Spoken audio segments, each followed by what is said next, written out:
नमस्कार बच्चों, स्वागत है यूट्यूब चैनल अवस्था एकेडमी पे। ठीक है, तो मेरे प्यारे बच्चों, आज हम लोग देखने वाले हैं स्टोरी ऑफ इंग्लिश के जितने भी ऑब्जेक्टिव क्वेश्चन हैं वो आपको मैं कराऊंगा। कम से कम मैं 150 ऑब्जेक्टिव यहाँ पे कराने वाला हूँ। उससे पहले आप राइटर नेम जो है स्टोरी ऑफ इंग्लिश का, उसका वन लाइनर आप देख लीजिए। जितने इंपॉर्टेंट है मैंने लाइन बाय लाइन लिख दिया अपने हाथों से।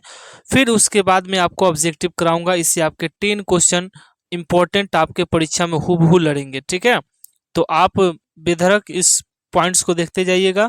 मैं कुछ कुछ में ट्रिक भी बताता जाऊंगा। चलिए, पहला है आपका as you like it, William Shakespeare. ठीक है, तो भाई कैसा तुम लाइक करते हो? तो मैं पीला पसंद करता हूँ। शेक्सपियर, कोई भी चीज में पीला पसंद करता हूँ। तो एज यू लाइक इट के कौन है? William Shakespeare. दूसरा है टॉम जोन्स। टॉम जोन्स के हैं हेनरी फील्डिंग। ठीक है, तो टॉम मेरा कुत्ता है और वो कहाँ घूमता है? वो फील्ड में घूमता है। तो टॉम जोन्स के राइटर हो जाएंगे कौन से बुक लिखे? Henry fielding. ठीक, टॉम जोन्स बुक है और इसके राइटर कौन हो जाएंगे? Henry fielding. ये इधर वाले बुक है और इधर वाले राइटर है। अनटचेबल, मुल्क राज आनंद। तो इसमें एक टच शब्द लगा है भाई, टच करोगे तो मुझे आनंद आएगा, है ना? तो मुल्क राज आनंद, अनटचेबल, मुल्क राज आनंद। अगला वॉकिंग फॉर गोडोक। वॉकिंग फॉर गोडोक के राइटर है सैमन बैकेट, है ना? वॉकिंग, भाई वॉकिंग करना है, कहाँ पर वॉकिंग करता है? तो बैक वॉकिंग करता है। बैकेट सामने नहीं, बैक वॉकिंग करता है। तो वॉकिंग फॉर गोडोक के राइटर है सैमुअल बैकवेट। आगे द गीतांजलि के राइटर है रविंद्रनाथ टैगोर। तो भाई गीता, गीता एक लड़की है और उसका गुण पढ़ो, है ना, बहुत पुण्य मिलेगा। तो द गीतांजलि का राइटर है रविंद्रनाथ टैगोर। आगे पिकविक पेपर के राइटर कौन है? तो पिकविक पेपर के राइटर है चार्ल्स डिकेंस। भाई पेपर बांटने जाते हो तो पेपर जो बचता है उसे कहाँ रख लो? डिक्की में रख लो। तो चल डिक्की में रख। तो पिकविक पेपर, चार्ल्स डिकेंस। अगला है आपके की मैक फ्लोकनोय। मैक फ्लोकनोय के राइटर है जॉन ड्राइडन। John Dryden. तो भाई मैक ले लो, है ना, मैक ले लो, डरने का नहीं, डरने का नहीं। मैक फ्लोकनोय, ड्राइडन, मैक लो, कुछ भी बोलो, डरने का नहीं। तो मैक फ्लोकनोय, जॉन ड्राइडन। अगला चित्रा के राइटर कौन है? तो वो भी है रविंद्रनाथ टैगोर। चित्रा भी लड़की है, उनके गोड़ पढ़ो। गोड़ जो होता है पैर, गोड़ बोलते हैं भोजपुरी भाषा में। तो चित्रा के राइटर रविंद्रनाथ टैगोर, पुण्य मिलेगा। चलिए, द गाइड का राइटर है आर के नारायण। ठीक है, द गाइड नारायण। भाई गाइड मैंने कहा था रास्ता दिखाने वाला, था आपका रास्ता दिखाने वाला एक ही है, वो है नारायण। मेरे प्रभु, मेरे ईश्वर नारायण ही है। द गाइड आर के नारायण। अगला है the serpent and the rope. यहाँ शब्द है रोप, है ना, राजा राव। तो आर से आर याद रखेंगे, rope. The serpent and the rope के राइटर है राजा राव। आगे ट्रेन टू पाकिस्तान। भाई हम भारत में रहते हैं, वो भी बिहार में रहते हैं, और जब हम ट्रेन से पाकिस्तान जाएंगे तो खुशवंत सिंह इसके राइटर, हम खुश हो जाएंगे। तो ट्रेन टू पाकिस्तान के राइटर है खुशवंत सिंह। आगे है God of small things. God जो है एक स्मॉल थिंग्स नहीं है, बहुत बड़ा थिंग्स है। अरुंधति राय, इसके राइटर जो है वो अरुंधति राय। तो God of small things, God जो है ना वो धरती पर रहते हैं। अरुधंती धती राय, है ना, तो धरती पर रहते हैं गॉड, उनसे राय लिया करो। God of small things, Arundhati Roy. अगला द व्हाइट टाइगर के है अरविंद अडिग। भाई टाइगर देखते ही, ध्यान देंगे यहाँ पे, भाई टाइगर देखते ही कोई अडिग नहीं रह सकता। अडिग मतलब कि जो अपनी जगह से न हिले उसे अडिग कहते हैं। तो भाई व्हाइट टाइगर को देखते ही सभी अपनी जगह से हिल जाते हैं। अरे, है ना, अरे बिंदी मत लगा, अरविंद अडिग, हटो जल्दी वहां से, अडिग मत रहो। तो व्हाइट टाइगर अरविंद अडिग। आगे वॉइस इन द सिटी के राइटर अनीता देसाई। भाई सिटी, है ना, वॉइस सुनने में सारे सिटी में, वॉइस सुनते ही ना अनीता का वॉइस सुनते ही सभी सिटी बजाने लगे। क्यों? क्योंकि वो देश आई हुई थी गाने के लिए। तो वॉइस इन द सिटी के राइटर अनीता देसाई। तो अनीता की जो वॉइस थी उनको सुनते ही सभी लोग सिटी बजाने लगे। Voice in the city, Anita की वॉइस सुनते ही, क्यों? क्योंकि वो देश आई थी गाने के लिए। The flood. द फ्लड के राइटर है कमला मार्कंडे, है ना, फ्लड, कमला मार्कंडे याद रखेंगे। फ्लड माने बाढ़ होता है। फल, इसके शब्द के फ्लड, फल, फल, है ना, कमाल का फ्लड फल है, कमाल का फल है ना। अगले याद रखेंगे the village song, Sarojini Naidu. Village song के राइटर हैं सरोजनी नायडू। आगे हिवेन ऑफ फ्रीडम, आर के टैगोर, रविन्द्रनाथ टैगोर। हिवेन और फ्रीडम, है ना, तो इसको याद करेंगे, रविन्द्रनाथ टैगोर है। आगे सावित्री, सावित्री सर अरविंदो, सावित्री बिंदी चित्रा के रविन्द्रनाथ टैगोर है, ये सावित्री है। तो सावित्री, सावित्री है जो वो बिंदी लगाती है, अरविंद सर अरविंद, ठीक है। आगे माई ग्रैंड मदर हाउस, कमला दास इसका राइटर है, ये चैप्टर में भी आपका है। आगे द कप, विवेकानंद। तो जो विवेकानंद थे ना, वो कप से पानी नहीं पीते थे, है ना, इसे याद रखेंगे। आगे द कप, विवेकानंद। आगे माई नेटिव लैंड के writer Henry Derozio, Henry Derozio, my native land, Henry Derozio, है ना। आगे माई नेटिव लैंड लोटस, नहीं लोटस के अलग है, माई नेटिव लैंड के हेनरी डेरकिलो। आगे लोटस के है तोरुदत्त, लोटस माने होता है कमल, तो कमल को तोरु नहीं, तोरुदत्त, तोरुदत्त। द कैंटेब्यूरी टेल्स के है चौसर, है ना, द कैंटेब्यूरी चौसर। तो कांटा, इस शब्द याद रखेंगे सर, कांटा हला दिया बुरा बात है भाई, है ना। सर चौसर, सर, है ना, सुन रहे सर, चौसर, चौसर, है ना। कॉन्टेब्यूरी टेल्स, कांटा हला देता, कॉन्टेब्यूरी टेल्स चौसर। आगे पियर्स प्लोमैन के राइटर है लैंग लैंड, है ना। तो प्लोमैन, पियर्स हमको लॉन्ग चाहिए, लैंग लैंड है तो याद रखना लॉन्ग, पियर चाहिए तो लॉन्ग लैंड। आगे द फेरी क्वीन के राइटर है सस्पेंसर, सस्पेंसर, फेरी क्वीन, सस्पेंसर। तो हमको एक यहाँ शब्द है पेन, है ना, और फेरी, फेरी कंपनी आता है तो फेरी, हमको फेरी का पेन चाहिए, क्वीन, क्वीन की तरह लिखाता है। आगे द पैराडाइज लॉस्ट के राइटर है जॉन मिल्टन, है ना। तो द पैराडाइज लॉस्ट, लॉस्ट मन होता है गुम होना, तो चिंता मत करो, गुम नहीं होगा, मिलेगा, मिल्टन, मिलता हो, जॉन मिल्टन। आगे द रोप ऑफ लैक, एक रोप लास्ट में था तो राजा राव था, ये है आपका शुरू में, द रोप ऑफ लैक, है ना। The rope of lock Alexander Pope, rope Pope ऐसे याद रखेंगे। वहां पर एक आया था, वो वाला मैं दिखा देता हूँ आपको, देखो यहाँ पे, जब लास्ट में रोप रहेगा तो राजा राव, ठीक है, और जब शुरू में रोप रहेगा, जब शुरू में रोप रहेगा तो इसका याद रखिएगा रोप अलेक्जेंडर पोप। द प्रिल्यूड के राइटर है विलियम वर्ड्सवर्थ, ठीक है, द प्रिल्यूड विलियम वर्ड्सवर्थ। आगे डैनियल डेफो के राइटर हैं रविन्द्रनाथ, रविन्द्रनाथ।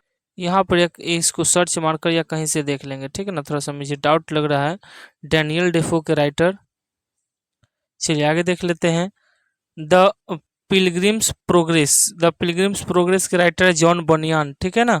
चलिए प्रोग्रेस उसका कैसा है, तो बढ़िया है, बनियान है, बढ़िया है, तो जॉन बनियान। आगे पामेला के है रिचर्डसन, पामेला, भाई मेला घूमने चलोगे, नहीं हम नहीं जाएंगे क्योंकि वो रिच सॉन का काम है, रिचर्डसन, रिच आदमी का बेटा घूमता है, तो पामेला रिचर्डसन। आगे इम्मा के राइटर है जॉन आस्टन, है ना, इम्मा, माँ, माँ जाने, हम नहीं जानते हैं, माँ जाने, आस्तने, है ना। आगे the mayor of Casterbridge के राइटर है Thomas Hardy, the mayor of Casterbridge, bridge जो है ना, ब्रिज मैंने पुल होता है, बहुत हार्ड है, थॉमस हार्डी। आगे अगला क्वेश्चन कि सॉन्स एंड लवर्स के राइटर कौन है, तो ये है डी एच लॉरेंस, याद रख लेंगे।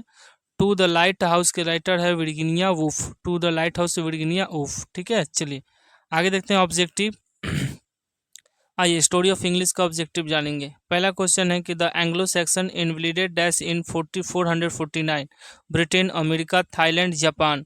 तो इसके आपके आंसर हो जाएंगे ब्रिटेन। एंडो सेक्शन को बांटने वाला 439 इसमें कौन था, कहाँ के थे, तो ब्रिटेन के थे, इन्वेडेड।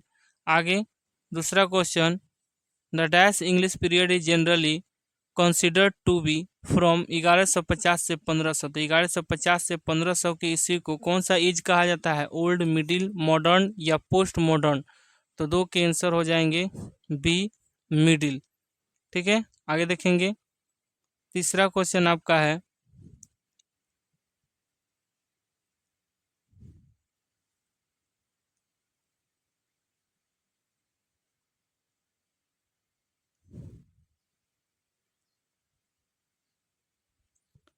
तीसरा क्वेश्चन आपका है कि Latin and dash were two major influence on the old English, Latin और कौन सा दो ऐसे मेजर इन्फ्लुएंस है जो प्रभावित हुए, इन्फ्लुएंस प्रभावित की है ओल्ड इंग्लिश को, लैटिन और कौन सा भाषा, तो स्कैंडिनेवियन, ठीक है। तो लैटिन और स्कैंडिनेवियन भाषा दो सबसे बड़े अंग्रेजी भाषा की मेजर माने सबसे बड़ा है ना, जो प्रभावित किया है ओल्ड इंग्लिश को। आगे the Anglo Indian community in India use dash air mother tongue, Anglo Indian समुदाय में इंडिया में सबसे ज़्यादा कौन सा भाषा मातृभाषा के रूप में प्रयोग होता है, तो इंग्लिश, ऑप्शन नंबर सी। आगे who were who wrote the stops of Chaucer, stops the Chaucer के राइटर कौन है? तो आपके आंसर हो जाएंगे ओलिव गोल्डस्मिथ।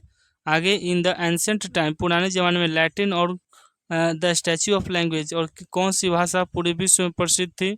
लैटिन कैसी भाषा थी? तो वर्ल्ड लैंग्वेज थी, विश्व की भाषा में प्रसिद्ध थी। आगे, English is use A dash language the Indians, अंग्रेजी जो है वो भारत में कौन सी भाषा के रूप में उपयोग होती है? तो ये आपके सेकंड लैंग्वेज के रूप में प्रयोग होती है, दूसरी भाषा के रूप में। आठवां question, the Norman conquest made England into little more than A colony of, कह कि नॉर्मन के सामने जो इंग्लैंड में सबसे ज्यादा कॉलोनी है वो किसका है? तो फ्रांस का, ऑप्शन नंबर बी। आगे, द वर्ड रेनेसेंस मीन्स देखेंगे, रेनेसेंस मतलब होता है पुनर्जन्म, है ना, पुनर्जागरण। तो इसका पुनर्जागरण का अर्थ क्या होता है? तो रीबर्थ होता है, पुनर्जन्म, पुनर्जागरण, पुनर्जन्म, रीबर्थ। आगे, the old English period in ended in the year, old English का समाप्तिकरण कितना है ना? तो 10 के आपके आंसर हो जाएंगे, ऑप्शन नंबर बी, 1066 ईसा पूर्व।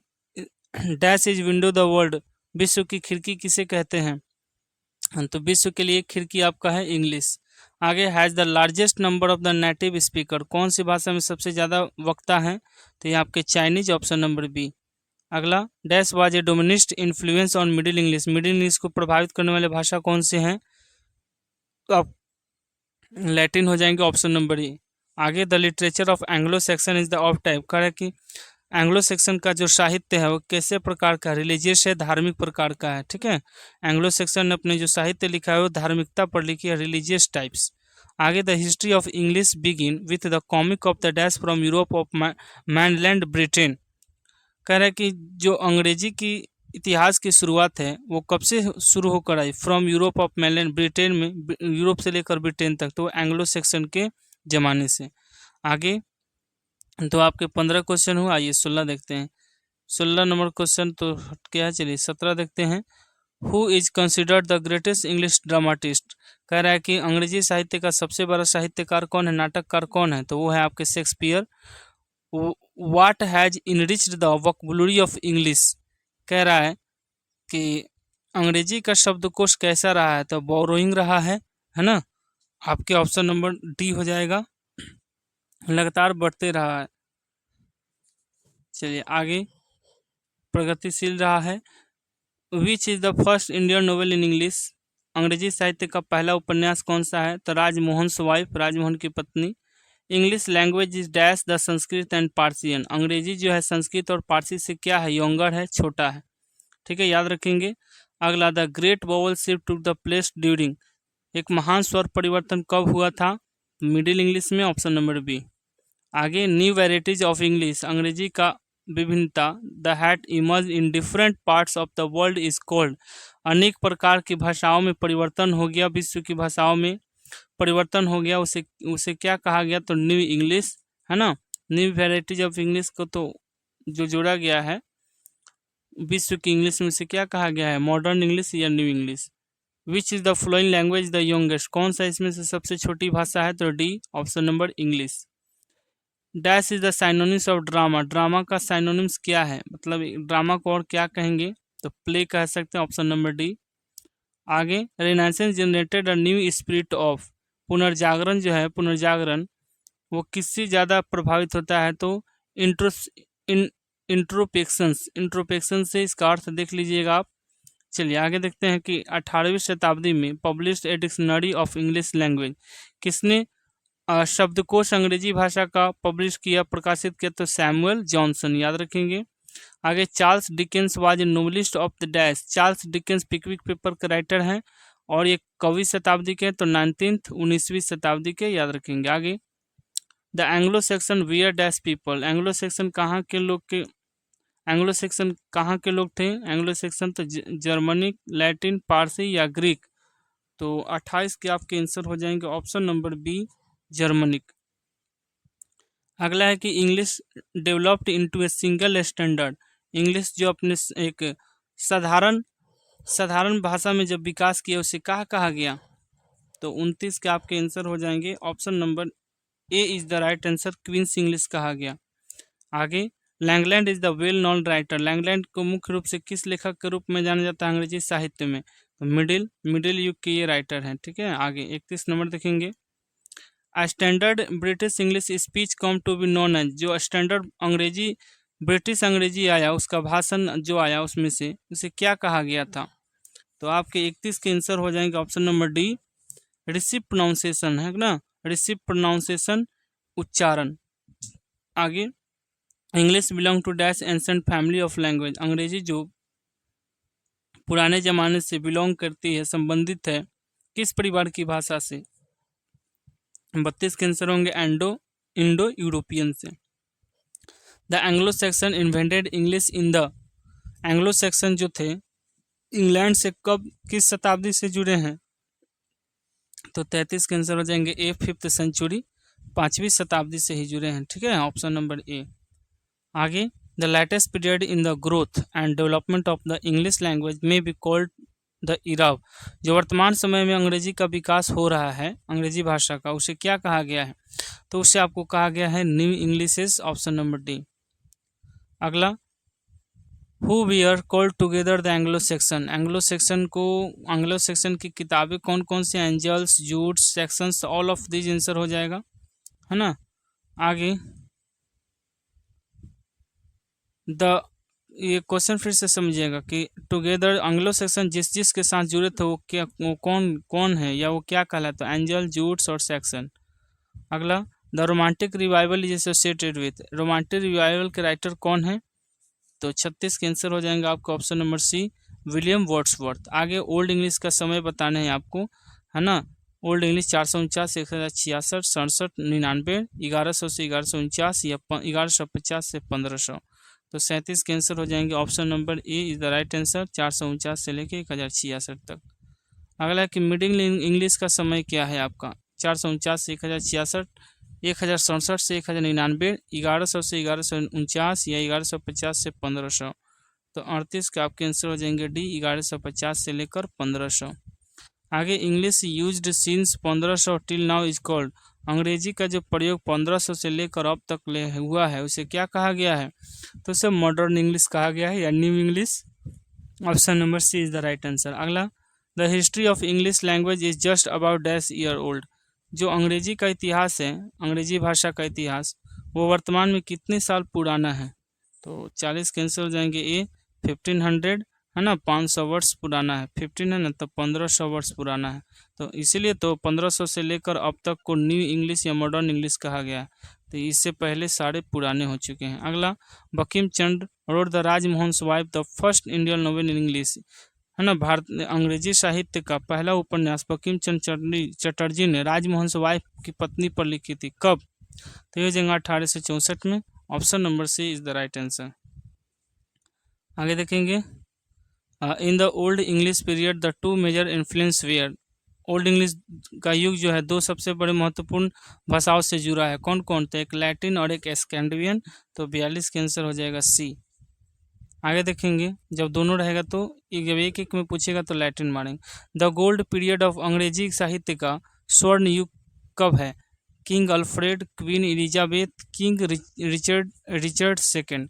तो 43 का आपके आंसर हो जाएंगे ऑप्शन नंबर ए, है ना। किंग अल्फ्रेड के युग को the gold period of English के युग को कहा जाता है। The year AD 1066 is taken to be end of the period. 1066 किसकी समाप्ति का सूचक है? तो 44 के आंसर हो जाएंगे बी, ओल्ड इंग्लिश, क्योंकि ये ओल्ड इंग्लिश का समय 449 से लेकर 1066 तक है, इसको याद रखेंगे। अगला, dash about Christianity begin to spread in England. England में जो ईसाई था उसकी शुरुआत कब से हुई? ईसाइयों में बढ़ोतरी कब से हुई? तो एडी 600 ईसा पूर्व, ऑप्शन नंबर सी। आगे देखें 46 number question, the first phase of middle English literature cover to. अंग्रेजी साहित्य का मिडिल युग कब से कब तक कहा गया है? तो 46 का आंसर सी हो जाएगा, 1150 से लेकर 1115। The second phase of middle English literature cover to the period. चलिए सेकेंड फेज, सेकेंड चरण पूछ रहा है मिडिल इंग्लिश में साहित्य का समय। तो 47 के आंसर हो जाएंगे option number D is the right answer, 1250 से 1350। अगला है कि Chaucer, Gower, Langland and Wycliffe are important writer of the dash period. ये जो चौसर है, गोबर है, लैंगलैंड है, वाइक्लिफ है, ये सबसे महत्वपूर्ण लेखक है किस युग के? तो 48 के आंसर हो जाएंगे बी, मिडिल इंग्लिश के। Option number B is the right answer. अगला है modern English begins from. Modern English कब से शुरुआत हुई? 1300 से, 1400, 1600 या 1500? 1500 से हो जाएंगे, ऑप्शन नंबर सी। अगला है कि the name Augustan the given to the early. Augustan का युग कब से माना जाता है? तो 50 के आंसर हो जाएंगे, ऑप्शन नंबर बी, 18वीं शताब्दी से। आगे के dash dash was the known as the Augustan age. Augustan age का युग को किस शताब्दी के युग को कहा जाता है? तो 51 के आपसे आंसर हो जाएंगे 18वीं 18th century, option number C. आगे the British grammar was written by J Buchanan in. चलिए, अंग्रेजी साहित्य का जो व्याकरण है वो लिखने वाले जे बुचानन है। कब ने लिखा ये इन्होंने? तो 52 के आंसर हो जाएगा बी, 1762 में। आगे the English from 15th century till now is called. अंग्रेजी का 15वीं शताब्दी से अब तक के समय को क्या कहा गया है? तो ये कहा गया आपको मॉडर्न एज या न्यू एज या मॉडर्न इंग्लिश या न्यू इंग्लिश। आगे the writing system in the old English use the dash alphabet. लिखने की जो पद्धति है प्राचीन अंग्रेजी में वो कैसी है, कैसी अल्फ़ाबेट में रही है? तो 54 के आंसर हो जाएंगे ए, है ना, यूनिक अल्फ़ाबेट में रही है। अगला the great vowel shift brought about serious of change the dash English long vowel. जो एक महान स्वर परिवर्तन हुआ वो एक सीरीज द चेंज, उसके अंग्रेजी साहित्यों में चेंज कर दिया उसके सीरीज को। अब द इंग्लिश लॉन्ग वॉवेल्स, उनके लंबे वॉवेल को छोटा कर दिया। स्पेलिंग, ओरल, रिटन या प्रोनाउंसिएशन? तो 55 के आंसर हो जाएंगे भी, प्रोनाउंसिएशन, उच्चारण। हाँ, ये the printing technology was introduced in England. Printing press England में कब शुरू हुई ये बताने हैं आपको। तो वेरी इंपॉर्टेंट क्वेश्चन है, बार बार पूछे जाते हैं। आंसर हो जाएंगे आपके 1476, option number C is the right answer. अगला है कि English is a dash. English क्या है? Window to the world. यही है, विंडो, विश्व के लिए एक खिड़की है, ऑप्शन नंबर ए। 57 के हो गया, या 58 देखते हैं। The dash had far reaching effect on the English language. करेंगे इनमें से कौन अंग्रेजी भाषा को प्रभावित करने में मददगार हुआ, उसे आगे पहुंचाया? तो 58 के आंसर हो जाएंगे, ऑप्शन नंबर ए, है ना, रेनेसेंस पुनर्जागरण, है ना, पुनर्स्थापना। आगे English is used as foreign language in. अंग्रेजी जो है विदेशी भाषा के रूप में प्रयोग किया जाता है कहाँ? India, China, Africa, New Zealand. तो 59 के आंसर हो जाएंगे C, China, option number C is the right answer. अगला American English differs from British English. American English British English से अलग है, डिफरेंट है, इन द स्पीयर ऑफ, किस मामले में? तो 60 के आंसर हो जाएंगे डी, ऑल ऑफ दीज। उसका वोकैबुलरी शब्दकोश भी अलग है, स्पेलिंग अर्थ भी अलग है, और उसका ग्रामर व्याकरण भी अलग है। इस मामले में अमेरिकन इंग्लिश जो है ब्रिटिश इंग्लिश से अलग। जैसे अमेरिकन में लिखा जाता है आपका कलर, सी है, कलर, और आपके ब्रिटिश में लिखे जाते हैं COLOUR। तो दोनों मीनिंग आपके सेम ही है ना, तो ध्यान देंगे। अब कलर अमेरिकन इंग्लिश है, ये कलर आपके ब्रिटिश इंग्लिश है। आगे देखते हैं। About dash year ago Latin was world language. कह रहा है कि कितने वर्ष पहले लैटिन के जो भाषाएं थी वो एक विश्व भाषा के रूप में लैटिन मौजूद था। तो आपके आंसर क्या हो जाएंगे? ऑप्शन नंबर सी, 800 ईसा पूर्व पहले। अगला है कि इन द लास्ट फ्यू दशक of the century in the English language has been rapid change. कह रहे कि कुछ दशक पहले ही जो अंग्रेजी भाषा है वो कुछ हद तक परिवर्तन कर दिया। तो 62 के आंसर हो जाएंगे, ऑप्शन नंबर डी, 20वीं शताब्दी। अगला है कि during the dash century and intellectuals moment swept in Europe. Europe में एक अलग ही परिवर्तन आंदोलन देखने को मिला, किस शताब्दी में? तो 63 के आंसर हो जाएंगे बी, 15, ऑप्शन नंबर बी। अगला कि इन हिज पोएटिक वर्ड्स, कविता की भाषा में चौसर डिड नॉट यूज। अपनी कविता में चौसर किसका प्रयोग नहीं किए? Middle English, modern English, Middle English, non of this. तो 64 ओल्ड इंग्लिश। तो 64 के आंसर हो जाएंगे आपके ए, ओल्ड इंग्लिश, है ना। चलिए आगे। द कैंटरबरी टेल्स के राइटर कौन है? लैंगलैंड, चौसर या ईट्स या नॉन ऑफ दिस। तो कांटा लगा था ना, तो किससे बोले थे? चौसर को। गलत बात, ऑप्शन नंबर बी। आगे paradise resign was written by. Paradise एगो लॉस्ट है, है ना, तो लॉस्ट वाला अलग अलग है आपका, मिल्टन है, मिल गया, लॉस्ट हुआ तो मिल गया मिल्टन, लेकिन ये पैराडाइज रिजाइन है। तो इसके राइटर आपके कौन हो जाएंगे, option number C is the right answer. इसके भी यही है, मिल्टन ही है, ठीक है, पैराडाइज लॉस्ट और पैराडाइज रिजाइन के मिल्टन ही है। चलिए आगे देखेंगे, पैराडाइज लॉस्ट के राइटर कौन है, तो मिल्टन हो जाएंगे, option number A. The rope of lock के राइटर कौन है, यहाँ रोप आ गया शुरू में, तो अलेक्जेंडर पोप। आगे हैदरी ब्राज, हैदरी ब्राज के राइटर कौन है, हैदराबाद तो है नहीं, हैदरी ब्राज है। ड्राइडन, बुलेट, वर्गन, वैगन या नॉन ऑफ दी, तो 69 के आपके आंसर हो जाएंगे, ऑप्शन नंबर सी बल्टर, ठीक है। आगे याद रखेंगे, मैक फ्लैक नोए के राइटर, तो मैकलो, डरने का नोए, तो जॉन ड्राइडन आपके आंसर हो जाएंगे, है ना, John Dryden, Dryden option number A. आगे फेरी क्वीन कलम से लिखने, पेन से, तो वही आपको खोजनी है, टेनिसन नहीं, आर्नोल्ड नहीं, तो पेन यहाँ पे है, तो सस्पेंसर ऑप्शन नंबर बी। आगे डॉक्टर फर्स्टस के राइटर कौन है, Shakespeare, Keats, Christopher Marlowe, none of these, तो 72 के आंसर हो जाएंगे, option number C Christopher Marlowe. आगे याद करेंगे, एडवर्ड सेकंड के राइटर कौन है, Marlowe, Milton, Spenser, none of these, तो 73 के आंसर हो जाएंगे, ऑप्शन नंबर ए मार्लोए।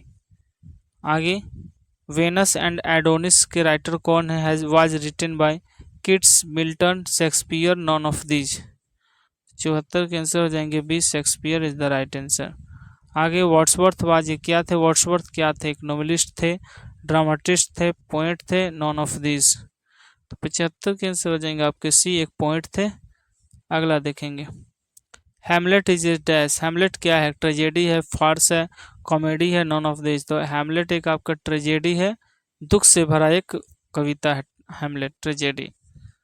चलिए 76 के आपके आंसर हो जाएंगे। किंग लियर ये डैश, किंग लियर क्या है, कॉमेडी या पोएट्री या ट्रेजेडी या नॉन ऑफ दिस, तो किंग लियर आपके आंसर हो जाएंगे, ये भी आपके दुख से रचित कविताएं हैं, ट्रेजेडी है।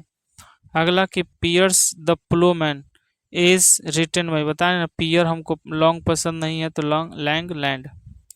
आगे देखेंगे कि Othello, Hamlet, Julius Caesar, Macbeth and King Lear the written by, ये सब किताब किसने लिखा, मार्लोए, स्पेंसर, लैंगलैंड या शेक्सपियर, तो हमको बताना है आपको, आपके आंसर क्या हो जाएंगे, Shakespeare is the right answer, है ना। चलिए option number C is the right answer, Shakespeare. आगे विजन ऑफ जजमेंट के राइटर कौन है, Shelley, John Keats, Lord Byron, none of this, तो 80 के आंसर हो जाएंगे सी, लॉर्ड बायरन। आगे देखेंगे कि रिवोल्ट ऑफ इस्लाम के राइटर कौन है, Lord Byron, Shelley, John Keats, none of this, तो 81 के आंसर हो जाएंगे B, Shelley is the right answer. अगला क्वेश्चन है कि द स्कॉलर गिप्सी के राइटर कौन है, the scholar gipsy, Matthew Arnold, वाईबी Yeats, Robert Bridge, J M Synge, तो 82 के आंसर हो जाएंगे, option number A Matthew Arnold. आगे सोहराब एंड रुस्तम के राइटर कौन है, वाईबी Yeats, J M Sainz, Robert bridge, मार्थे Arnold, तो 83 के आंसर हो जाएंगे आपके, ऑप्शन नंबर डी मार्थे अर्नोल्ड। आगे द गीतांजलि के राइटर कौन है, Rabindranath Tagore, Sarojini Naidu, Aurobindo Ghosh, non of this, तो गीता का पैर पकड़ो गोड़ धरो, तो रविन्द्रनाथ टैगोर। आगे the Savitri has written by, Aurobindo Ghosh, Sarojini Naidu, Rabindranath Tagore, none of this, Savitri, लड़की जो होती है शादीशुदा होकर सावित्री बनती है कब, बिंदी लगाएगी तब, तो अरविंदो घोष, इसे याद रखिएगा, तो 85 के आंसर क्या हो जाएंगे ए, अरविंदो घोष, सावित्री। आगे the word drama comes from dash, drama कहाँ से निकला हुआ वर्ड है, लैटिन, स्कैंडिनेवियन, अमेरिकन या ग्रीक, तो 86 के आंसर हो जाएंगे सी नंबर, ग्रीक से निकला हुआ शब्द है। आगे the Langland of world English looks different because of dash its, जो पुरानी अंग्रेजी की भाषा है वो लुक्स वो अलग दिखाई देता है, क्यों, क्योंकि स्पेलिंग एंड वोकैबुलरी के कारण यही हो सकता है, तो 87 के आंसर ये हो जाएगा जी, शब्दकोश और उसके अर्थ के कारण। आगे के today dash English is recognised as a world language, आज है ना कौन अंग्रेजी को विश्व भाषा के रूप में रिकॉग्नाइज करता है, आगे रखता है। तो 88 के आंसर हो जाएंगे आपके American, America, option number A. New variety of English की अनेक प्रकार emerge after the colony of British empire acquired. Freedom, freedom, power, joy, suspension, separation. तो 89 के आंसर हो जाएंगे आपके ऑप्शन नंबर बी, फ्रीडम। चलिए, अंग्रेजी में नए नए प्रकार की विभिन्नता लाना अंग्रेजी साम्राज्य का एक क्या है, आज़ादी है, option number B. Morality play develop, moral नैतिकता किसको आगे बढ़ाती है, एंसेंट आगे विकास में मदद की, ठीक है, ancient age, middle age, modern age. तो आपके 90 के आंसर हो जाएगा B, middle age. Middle age में जो मोरालिटी था वो बहुत अहम भूमिका निभाया था। आगे, द फर्स्ट इंग्लिश ट्रेजेडी, अंग्रेजी साहित्य का पहला ट्रेजेडी किसका था या कौन था, जूलियस चेसियर, आपके किंग लियर, गुरबुडक या डॉक्टर फर्स्टस। तो 91 के आंसर हो जाएंगे आपके ऑप्शन नंबर सी, गुरबुडक, ठीक है, ये फर्स्ट आपका ट्रेजेडी था। ओथेलो क्या है भाई, comedy, novel, tragedy, story, Othello. तो 82 के आंसर हो जाएंगे ट्रेजेडी, ये भी दुख रचित कविता, ऑप्शन नंबर बी। आगे, murder in the cathedral was written by, क्यों कौन लिखा है, टी एस इलियट, मार्क लोनोय या शेक्सपियर या नॉन ऑफ दीज। 83 के आंसर हो जाएंगे आपके option number A is the right answer, T S Eliot. आगे, dash is called the father of the modern novel, है ना, आधुनिक उपन्यासकार के पिता किसे कहा जाता है, तो 94 के आंसर हो जाएंगे ऑप्शन नंबर बी, फील्डिंग को। आगे बढ़े, चलिए, पामेला बाज रिटन भाई, पामेला कौन लिखा है, तो बताए थे ना, मेला कौन घूमता है, जो रिच होता है, तो रिच आप देख लीजिए, रिचर्डसन, तो ऑप्शन नंबर बी। 95 हो गए, आइए 96 देखते हैं, खत्म ही होने वाला है, इसे चिंता मत करिए, 117 क्वेश्चन और हो गया। Emma and pride and prejudice was written by, Emma के राइटर कौन है, तो बताए थे ना, कौन जाने भाई, माँ जाने, माँ जाने तो जाने अष्टने।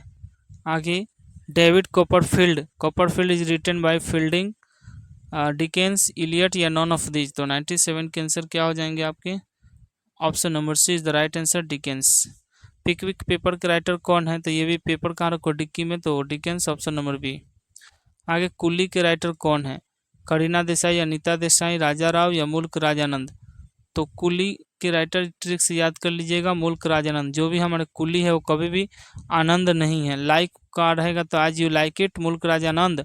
और कुली के भी राइटर है, हमारे मुल्क में कोई भी कुली राज नहीं कर रहा है, ना ही आनंद से है, तो मुल्क राजानंद। आगे, serpent and the rope, last में रोप आ गया, तो कमला दास तो होंगे नहीं, आर के नारायण तो होंगे नहीं, मुल्क राजानंद, तो मुल्क राजानंद भी नहीं होंगे, राजा राव, ऑप्शन नंबर सी। आगे, अनटचेबल के राइटर कौन है, टच, मुल्क, तो टच करो, यहाँ देख रहे टच, तो मुल्क राज आनंद। आगे, 102, the God of A small things, the God of A small things के राइटर कौन है, तो भाई गॉड जो है स्मॉल वस्तु नहीं है ना, और धरती पर राय आएंगे तो कर्णत अरुंधति राय। ट्रेन टू पाकिस्तान के राइटर कौन है, तो भाई ट्रेन से पाकिस्तान जाओगे तो क्या, खुशवंत, तो Khushwant Singh, option number B. Event in the Ganges के राइटर कौन है, तो 104 के आंसर हो जाएंगे option number C is the right answer, है ना, इवेंट इन द गंगाज, मनोहर मालवलंकर। आगे, आर्म्स एंड द माँ के राइटर कौन है, ऑप्शन है आपके Arms and the Man, Shakespeare, G B Shaw, Dickens या टी एस इलियट। तो 105 के writer option number B, G B Shaw. आगे, who wrote Huckleberry Finn, Huckleberry Finn के राइटर कौन है, तो 106 के आंसर हो जाएंगे डी, मार्क ट्वेन। आगे, Goldsmith and Sheridan made contribution to the, कर है कि गोल्ड स्मिथ और श्रीधन के किसमें महान कंट्रीब्यूशन है, महान झगड़ा है या बदलाव है, तो 107 के आंसर हो जाएंगे आपके ए, नोवेल में, उपन्यास में। आगे, Wole Soyinka is dash poet, Wole Soyinka कैसे कवि थे, तो आपके आंसर हो जाएंगे ए, निग्रोरियन, निग्रो के। आगे, the old English period character bye, old English के पीरियड में किसका कैरेक्टर सबसे ज़्यादा है, तो 109 का आंसर हो जाएगा सी ना, इन्फ्लेक्शंस प्रभावित किया है। आगे, a major linguistic change in English is, एक महान परिवर्तन हुआ अंग्रेजी में कब, तो ग्रेट वावेल शिफ्ट हुआ था, ऑप्शन नंबर ए। तो 110 के ए हो जाएंगे। आगे 11 देखेंगे द 18th सेंचुरी नॉन 18वीं शताब्दी को किस युग के नाम से जानते हैं, तो अंगस्टन एज, ऑप्शन नंबर सी।